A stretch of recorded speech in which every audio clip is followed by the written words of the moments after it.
Yung political dynasty, ito yung patungkol sa isang pamilya na lahat halos ay pumapasok na sa politika, no? So, noong mga sinaunang panahon, mayroon tayong mga tinatawag na mga dinastiya kung saan ang isang komunidad o ang isang bansa ay pinamamahalaan lamang ng iisang pamilya. Ngayon ay sa modernong panahon natin, isa din yan sa mga issue, no? Ang political dynasty. Makikita natin yan kahit na diyan sa Senado, no? So kung a-analyze natin, ang Senado ay mayroon lamang 24 na mga miyembro. So 24 na miyembro ng mga ng Senado na yan ay ilan pa diyan ay magkakapamilya o matatawag nating mga halimbawa ng political dynasty. So imagine, ang Pilipinas ay mayroong population na 115 mahigit million. Pagkatapos ay 24 na senador lang ang iboboto natin. Mayroon pa mga magkakapamilya dyan, magkakapatid, mag-iina, no? So, naandyan sa Senado. Ganun ba kakakonti ang mga qualified doon sa 115 million Filipinos na para nang sa ganon ay hindi natin mapili o nasa ganon ay halos magkakapamilya na ang naandyan sa Senado. So, dapat tayo mga botante ay iniisip din natin yon, no? Na sa 24 lamang na miyembro ng Senado, bakit maglalagay pa tayo diyan ng magkakapamilya? Ano yung pinaka-risky o ano yung sabihin nating disadvantage kapag ka magkapamilya? So sa Senado ay mayroong o sa pamahalaan, may mga issues na dapat pagdesisyonan ang bawat politiko o ang bawat elected officials. So kung yan ay magkapamilya na, so counted lang yan na isa lang yung kanilang stand, no?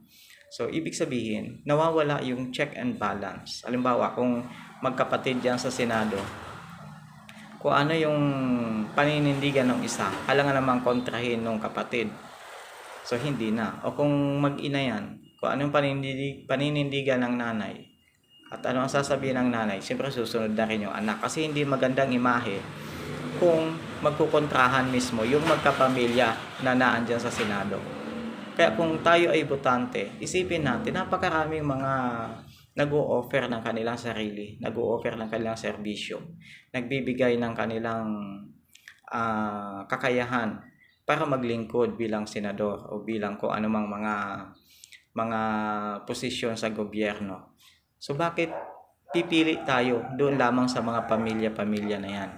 So kinakailangan ay isipin din natin bilang isang mamamayan, bilang isang botante, na kapag halimbawa magkakamag-anak yan, natural na magkakampihan yan. So ang interest ngayon ng sambayanang Pilipino natin, na mga ordinaryo Pilipino ang malalagay sa alanganin. Kasi hindi naman interest ng mga ordinaryong mamamayan ang iiral dyan eh. Kapag halimbawa ay mayroon na mga issue na dapat panindigan ang bawat miyembro ng Senado. So halimbawa, kung ang isang miyembro ng Senado ay mayroong kinakaharap halimbawa na kaso, let's say graft and corruption, tapos sinampahan siya ng kaso diyan sa kanilang ethics committee halimbawa, ay doon sa ethics committee na yon, ang mga miyembro ng Senado ang siya ring boboto kung siya ba ay guilty or not guilty. So aasahan ba natin na kung ang involved o yung inaakusahan ay kapamilya ng ibang mga boboto rin doon sa issue na yon, ay boboto ng guilty doon sa kapatid, sa tatay, sa nanay o sa anak? Syempre hindi. Ang iboboto sila acquittal, di ba? So sa ganung pamamaraan, sa ganung pagkakataon, talo tayo talo ang taong bayan, talo ang mga Pilipino. Kasi iiral doon yung interest ng kanilang pamilya. Hindi na ang interest ng bayan, hindi na ang interest ng mga ordinaryong mamamayan, hindi na yung interest na ni Juan de la Cruz ng isang ordinaryong mahirap na Pilipino. Hindi na yun yung iiral doon. Kaya dapat suriin natin maigi sino yung mga politiko na yan na naandyan na miyembro ng political dynasty. Huwag na nating iboto yan.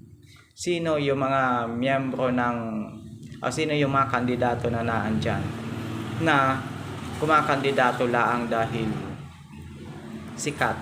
Huwag na nating iboto yan kasi talo tayo dyan eh. Sino yung mga kandidato na kumakandidato kasi mayroong interest ng kanilang political party ang pinoprotektahan at hindi ang interest ng bayan, ang interest ng mga Pilipino. Huwag na nating iboto yan kasi talo tayo dyan. Kinakailangan tingnan natin yung mga plataforma pati maliban doon sa kung sino ba ang miyembro ng political dynasty. Ano yung plataforma ng mga politiko, ng mga kumakandidato na yan? Yung stand nila halimbawa doon sa isinusulong na batas kasi sa Korte Suprema mayroong inihain na isang kaso na inuobliga ang mga congressman at mga senador na magpasa ng enabling law patungkol sa political dynasty. Kasi yung political dynasty napaka-general lang, ipinagbabawal doon sa ating constitution. Pero wala siyang enabling law. Hindi siya ginagawa ng mga congressman at ng senador kasi maaapektuhan sila eh. Ngayon, ano ba yung stand ng mga kandidato na yan sa pagka-senador, sa pagka-congressman doon sa kung sakasakali ay gagawa ng batas about political dynasty? No? Sila ba ay sang-ayon o sila ba ay kontra? Kasi kadalasan yung kanilang katwiran dyan ay bakit mo i-deprive yung karapatan ng isang miyembro ng isang pamilya ay tapat namang maglingkod. Sila lang ba ang tapat? Yun yung tanong doon eh. Sa 115 million na mga Pilipino sa buong Pilipinas o mahigit sa 115 million, sila lang ba yung tapat? Sila lang ba yung may kakayahan? Sila lang ba yung may karapatan? No?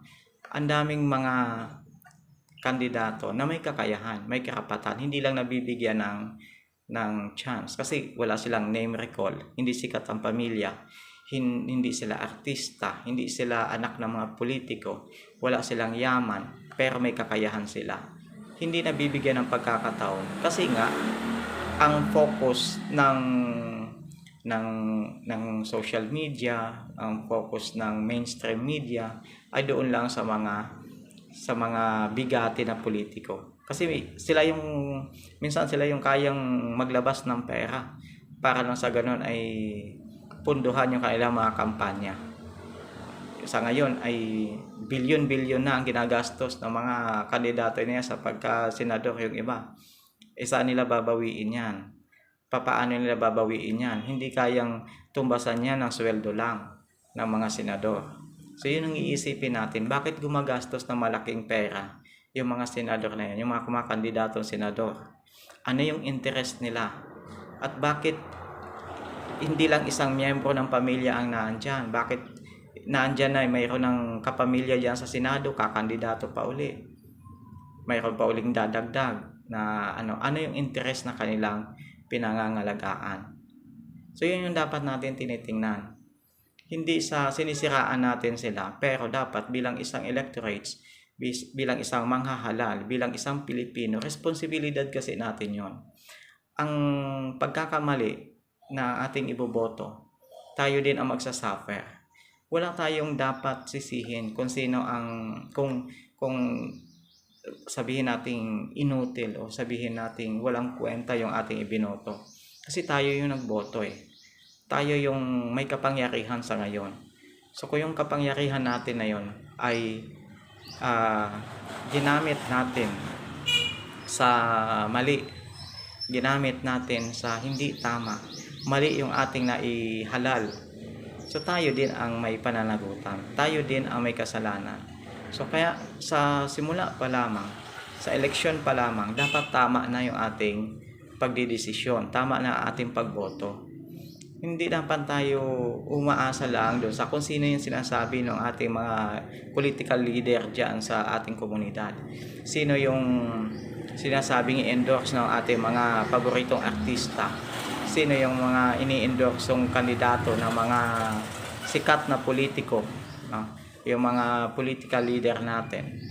No? Yung mga leader ng mga na partido. Hindi dapat tayo doon nakabase. Mayroon tayong sariling standard, mayroon tayong sariling pamantayan, at dapat yung pamantayan na yon ay stricto nating ipinatutupad, stricto nating pinagbabatayan. Nagre-research tayo dapat. Hindi yon sa mga vlog lang ng mga kumbaga parang yung sa mga survey na sinasabing fly by night lang, no? Mayroong mga pamamaraan kung paano natin i-check yung ating mga information, no? Check natin, baka yung iba dyan ay drop out pa, no? Tapos boboto tayo ng ganun. Samantalang tayo nagpapakahirap tayong maka-graduate, di ba? So kinakailangan ay inaalam nating maigi ano yung mga background ng ating mga politiko. At higit sa lahat, kapag yung stand nila ay medyo hindi para sa ating mga ordinaryo Pilipino, huwag na natin isali sa listahan yan. Kung ang kanilang interes, ang kanilang pinangangalagaan, huwag na nating ilasali sa listahan yan. Kung ayaw nilang magkaroon ng batas patungkol sa political dynasty, huwag na nating isama sa listahan yan. Kasi yung mga yan, sariling interes lang nila ang kanilang pinapahalagahan. Sariling interes lang nila ang mahalaga sa kanila. Sa bandang huli tayo yung talo. Kaya mag-isip po tayo. Pag-isipan po natin, yung eleksyon na ito, pantay-pantay ang karapatan ng mayaman at mahirap. Pareho tayong pipila doon sa napakainit na panahon. Pagkatapos ay hindi natin gagamitin ng tama. So kung mayroon man na may kapangyarihan na itama yung mali ng ating lipunan, tayo yon ang mga botante. Huwag na natin sasayangin yung pagkakataon na yon. Yung right of suffrage na yan, o yung karapatang mahalal at ihalal, ay napakahalagang provision ng ating constitution. Yan yung diwa ng demokrasya, kung saan pantay-pantay ang mahirap at ang mayaman. So kung ipapa-override natin doon sa ilang mga leader lamang, nasasabi na ito dapat ang iboto natin, ay hindi magiging maganda ang resulta. Sa bandang huli tayo yung talo, sila yung panalo. Kasi sila yung mga magkukuntsabahan. Sila yung kakamal ng salapi. Tayo na mga ordinaryong Pilipino, wala tayong magagawa. Wala tayong papakinabangin sa kanila. So kaya kinakailangan yung ating kapangyarihan bilang isang electorates ay iparamdam natin sa kanila. Huwag na tayong masyadong fanatic na kahit na mali na ang ginagawa ng ating mga iniidolong politiko ay sinasang-ayunan natin, no? Pagka mali ang ginagawa ng ating mga politiko, huwag nating kakampihan kasi mas makapangyarihan tayo sa kanila. Tayo yung naghalal tayo yung boss nila. Hindi nila boss yung mga leader ng mga politiko nila. Hindi nila boss yun. Kaya mali yung sinasabi ni Senator Robin Padilla na boss niya si Duterte. Mali yun. Ang boss niya tayo. Tayong mga sambayan ng Pilipino na naghalal sa kanila. Dahil ang kanilang sinusweldo galing sa atin. Buwis natin. So kaya kinakailangan, napaka-importante na isipin nating maigi. Iparamdam natin sa kanila ang kapangyarihan ng tao, malakas, at tayo ang may kapangyarihan pagdating sa halalan. Tayo yung may K kung sino ang dapat na naandyan. At kapag pipili tayo, tiyakin natin matino at magsusulong ng mga programa na pro-Pilipino. Hindi yung mga para lang sa kanilang sariling interes, sa kanilang pamilya, sa kanilang negosyo,